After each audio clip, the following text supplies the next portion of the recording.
everyone, it's Chris Pritt back again with a new topic in West Virginia divorce.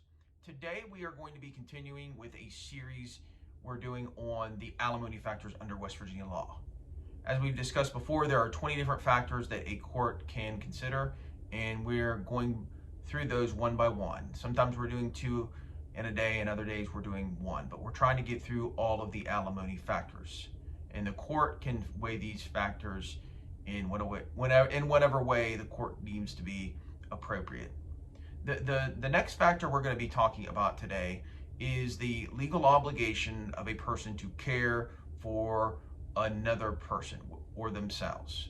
If somebody has a legal obligation to care for themselves or another person, this is a factor that the court can consider in terms of whether to order alimony to be paid and for how much.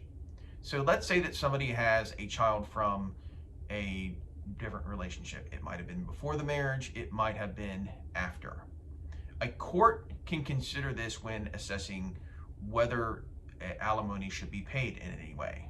Okay, so let's say somebody before the marriage, they had a child and they have a child support obligation for that child. That could be factored into the child support. That could be factored into the alimony.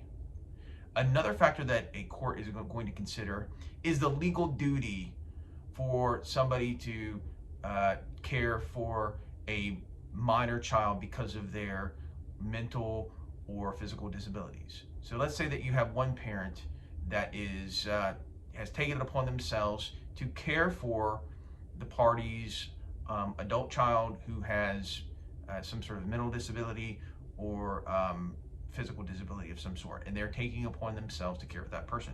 And let's say it would be the payor spouse. What the court could do is the court could factor that into whether that person should be paying alimony. Okay, that would be a factor that a court could consider.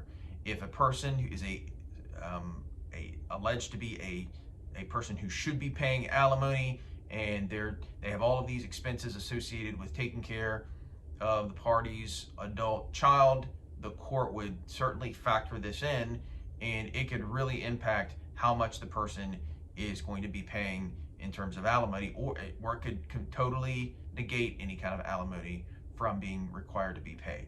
So those are two factors that the court is going to consider when assessing whether to order an alimony payment. So that consists of today's video.